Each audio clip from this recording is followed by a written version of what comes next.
When the time comes, you won't replace me. You'll just love me again with a different face. The door clicked behind me like it was sealing something in. Maybe me. The hallway felt too long, the stairwell longer. My footsteps echoed like someone was following, but no one ever was. Just me and whatever I couldn't shake. The city at night wasn't a place. It was a presence. The night air was warm but sharp. Heat still shimmered off the street, even in the dark. It wasn't real heat. It was memory, the kind that stuck to your skin like guilt. The city didn't sleep, not because it was alive, but because it was sick. People stood in front of shops like forgotten mannequins, skin glossy from sweat, eyes empty. Their mouths moved like they were talking, but no sound came out. Neon reds and soft blues lit their faces like altar candles. They didn't blink, just stared, waiting for something that probably already left. A man laughed behind me. Or maybe it was a car alarm. Either way, I didn't turn around. I stepped off the curb and into a puddle, expecting a splash, but it didn't ripple. Just held my reflection like a secret it refused to share. My face stared up, blank and tired, while mine kept moving. Only one light called to me now. The club. A slow pulse of deep violet beat against the buildings like it was breathing. Violet, like a bruise trying to bloom. As I got closer, the music crawled down my spine like it was alive. I passed a homeless man with no face, just bandages. He hissed when I looked at him. Or maybe I hissed. I couldn't tell anymore. The club swallowed me whole. The bass followed next, slow and hard, like a heartbeat made of thunder. I didn't know the track, but it knew me. Bob Marley's voice floated above it all like a warning. I reached the door. The line outside had faces like masks, all lit by purple and pink and gold. The bouncer scanned me and let me in with a nod. I didn't say thank you. I was past pretending tonight. Inside was louder than God. Bass so deep it felt like bones breaking in slow motion. Lights stuttered like a dying brain. Heat, sweat, perfume, lies. The club pulsed with too much life.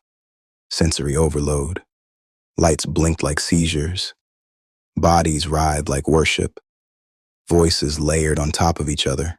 No one really hearing anyone. Just talking to not be alone. The club wasn't a place. It was a temperature. Hot from the neck down, cold from the neck up, like being half dipped in sin. My shirt clung to me, sweat blooming in the soft of my back, and my heartbeat felt like it was skipping rope with the bass. Red light, blue light, someone's laugh cutting like glass. The sound of a bottle hitting the floor. A hookah pipe breathing smoke into the air like a dragon too lazy to kill. Every time I blinked, it was like the world switched songs. I leaned against the bar, 2 fingers of brown in my glass and a glacier of crushed ice between my molars. That sharp chill was the only thing keeping me from drowning in the heat. Cold helped me focus. Cold helped me lie to myself. And then I saw her. Not her name. Not yet. She sat 3 stools down. Blue dress, long curls like waves at war, eyes rimmed in gold. Her nails tapped her glass like she was playing piano for ghosts. Our eyes met, and I didn't smile. I let the silence between us do the flirting. She turned away, but my eyes remained forward, on her. Just the curve of her, the smoke of her back to me, outlined in soft amber from the bar light. Skin the color of dusk, her hue like a midnight tide. She leaned against the bar like she owned the gravity in the room. She didn't have a face, just shadows where her mouth should have been. Her hands gripped her glass too tight. Her fingers were bruised. blue veins threading up her arms like rivers on a broken map. I slid next to her, said something slick, don't remember what. She didn't laugh, didn't turn either, just sipped something dark. Her eyes flicked my way once, slow, unimpressed. I asked her name. She didn't answer, just looked through me. She let me stay. So, I stayed. She slid closer on a beat drop. You look like you think too much. I do, I said, but only about beautiful women. That made her laugh, not big, just enough. She tucked a curl behind her ear, even though it didn't need tucking. My stomach felt weird after that, like a weight had been added onto me. My palms began to blaze and my throat tightened. I tried to keep my composure by darting my eyes off to the side, but something began to channel my vision. Something primal but familiar. From the far wall, behind the booth lights, I felt something. A watching. My eyes flicked past her shoulder, and there she was. A girl in pink. I blinked, and she was gone. Suddenly, the woman in blue grabbed me by the hand and took me on the dance floor. It wasn't a request. It was authority. Her grip tightened. Not in hunger, but like she was checking if I was real. And maybe I wasn't. The music slowed, but she didn't. She moved around me like memory. Familiar, rehearsed, cruel in its comfort. Every turn she led, every sway of her hips, I felt the weight of something I didn't ask to remember. I wasn't dancing. I was being read. And the worst part, her face never changed, like she already knew what I'd confess once the music stopped. And I liked it, until I didn't. Our bodies talked. Sweat said things mouths couldn't. Her hands wandered like she was searching for somewhere to disappear. Mine pretended to be a map. We danced, kind of. Her body moved like a puppet. My fingers slid across her skin and came back sticky. She whispered something in my ear. I don't remember the words. Just the sound, like something cracking under pressure. I laughed. I think. She didn't smile, but her mouth stayed parted. Like maybe she'd been trying to say something for years. That's when I felt it again. A stare. I looked across the room and saw her. The other one. A girl in pink. In perfect light. Untouched. She didn't blink. She just watched. Only for a second. Leaning against a pillar like she was sculpted into it. Black lips, long lashes, braids down her back like a crown of thorns. She didn't look away.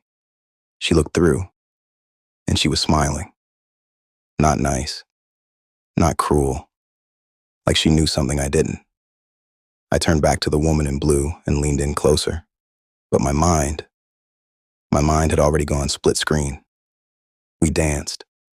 A slow song in a fast world. Her hips moved like a riddle, and I let my hands answer.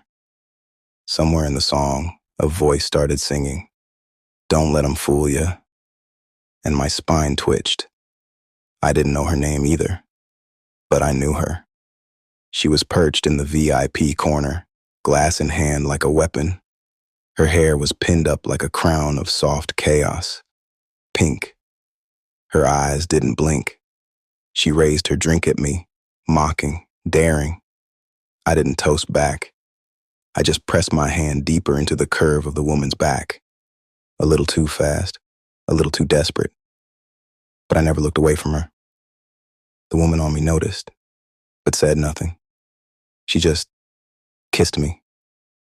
Slow, hot. Her breath was cinnamon and wine. But across the dance floor, the girl in pink was still watching. She mouthed something I didn't hear, but I felt it in my ribs. Do you remember the first promise you broke? Her nails pressed into my chest like claws. The dance kept going, but my rhythm shifted. I was with one, but imagining the other. I had been seen and liked it too much. Eventually she, the first, took my hand and led me out without a word.